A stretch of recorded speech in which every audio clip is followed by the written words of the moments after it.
राम राम दोस्तों, कैसे हैं आप? आप तो अच्छे होंगे ही, लेकिन लगता है बीजेपी पार्टी की हालत इस समय बहुत टाइट चल रही है। और यही वजह है कि 2024 के चुनाव के लिए अभी से पार्टी ने सेंधमारी की शुरुआत शुरू कर दी है। पूरे 2 दिनों से देश की मीडिया और लोगों का ध्यान कांग्रेस के नेता पवन खेड़ा पर लगा था, जिसका पूरा फायदा बीजेपी पार्टी ने उठा लिया। बिल्कुल सही सुन रहे हैं आप।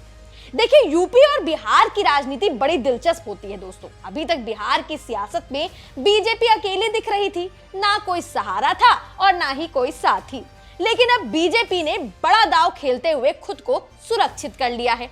इधर चाणक्य बुद्धि कहे जाने वाले केंद्रीय गृह मंत्री अमित शाह बड़ी रैली करने पहुंच चुके हैं। उधर लालू के लाल तेजस्वी यादव ने अमित शाह के आने से पहले ही उनके स्वागत में जुबानी बाण भेज दिए हैं। उन्होंने पूछ लिया अमित शाह से ऐसी बात जिससे छूट सकते हैं गृह मंत्री के पसीने। अभी बजट आए हुए कुछ ही दिन हुए थे, तो तेजस्वी ने पूछ लिया कि भैया बजट में बिहार को क्यों ठगा और बजट से बिहार को क्या मिला? आपने तो सिर्फ ठगने का काम किया और बिहार के साथ सौतेला व्यवहार किया। सोचिए, अब इसका जवाब क्या देंगे मिस्टर अमित शाह? अरे कम से कम बिहार आने का इंतजार तो कर ही सकते थे ना तेजस्वी। अतिथि भगवान के समान होता है, आने से पहले फूलों की जगह कांटे बिछा दिए। गलत हुआ भाई, बहुत गलत हुआ। बताइए, बड़ी नाइंसाफी की है ना। खैर छोड़िए। बिहार में नीतीश और तेजस्वी के साथ आने की वजह से बीजेपी की हालत पतली दिख रही है। बेचैन बीजेपी की नींद उड़ चुकी है और इसी वजह से खुद को प्रमोट करते हुए पार्टी ने बिहार के कार्यालय के बाहर एक पोस्टर लगाया है, जिसमें पीएम मोदी राम के अवतार में और अमित शाह को हनुमान के अवतार में दिखाया जा रहा है। दोनों भक्त और प्रभु आपस में गले लग रहे हैं। वहीं बगल में बिहार के मुख्यमंत्री नीतीश और उप मुख्यमंत्री तेजस्वी यादव भी नजर आ रहे हैं। अब ये जो पोस्टर है, इस पर कोई टिप्पणी ना हो ऐसा तो भला हो ही नहीं सकता। तो ऐसे में आरजेडी के जो प्रवक्ता हैं मृत्युंजय तिवारी, उन्होंने कहा कि पहले चिराग पासवान मोदी जी के हनुमान के रूप में नजर आते थे। अब पता नहीं कौन कौन से नेता हनुमान जी का कैरेक्टर प्ले करेंगे। जहां बीजेपी के सांसद रविशंकर प्रसाद अमित शाह के बिहार के दौरे को चुनाव का शंखनाद मानते हैं, तो वहीं बीजेपी बिहार में सेंधमारी करने के लिए अजीबोगरीब पोस्टर निकाल रही है। दोपहर 12:10 से शुरू हुआ अमित शाह का प्रोग्राम आज शाम को 7:30 बजे तक के लिए बुक हो चुका है। अब नीतीश सरकार के लिए बड़ा मुश्किल है। एक तरफ अपने ही राज्य में केंद्र की सेंधमारी से खुद की सत्ता को बचाना, तो दूसरी तरफ उन्हीं के पार्टी के मंत्री सुरेंद्र प्रसाद यादव की बेलगाम जुबान को कसना है। ठीक आज से 8.5 साल के बाद देश का नाम आवेगा हिजड़ों के फौज में, हिजड़ों का फौज। ये मैं बोलता हूँ। 8.5 साल के बाद जितना पुराना सेना है वो सब रिटायर कर जाएगा। ये जो 4.5 साल का जो अग्निपथ वाले अग्निवीर वाले लोग जो बहाल होंगे, इनका तो ट्रेनिंग में पूरा नहीं होगा, तो चल आवेंगे रिटायर होके।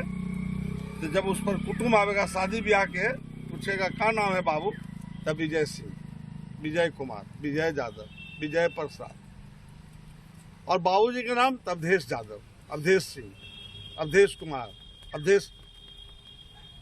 क्या करते हो? तो रिटायर्ड फौजी ही हो तो होगा ब्याह। अगर रिटायर करेंगे तो परमानेंट नहीं रिटायर है।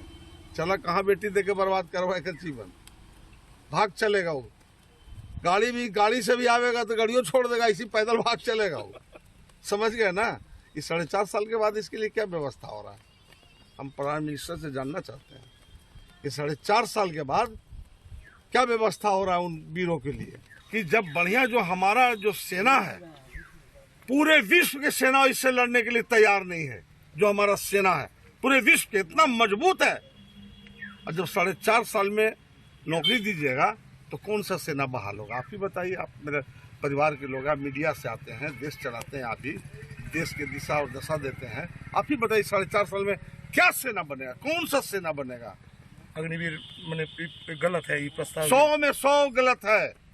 जो ये प्रस्ताव लाया उसको फांसी पर चढ़ाओ।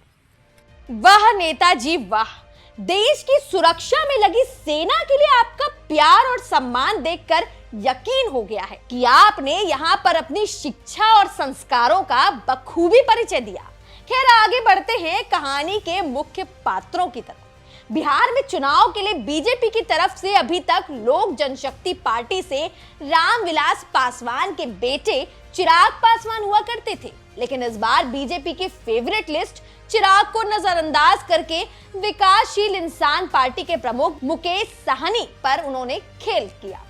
यही नहीं, बिहार के अंदर मुकेश सहनी को Y+ कैटेगरी की सुरक्षा मिल गई, जो कभी एक टाइम पर चिराग पासवान को दी जाती थी। अब जाहिर है केंद्र की सरकार मंत्री महोदय को इतनी बड़ी सिक्योरिटी देगी तो भला वो खुश नहीं होंगे क्या?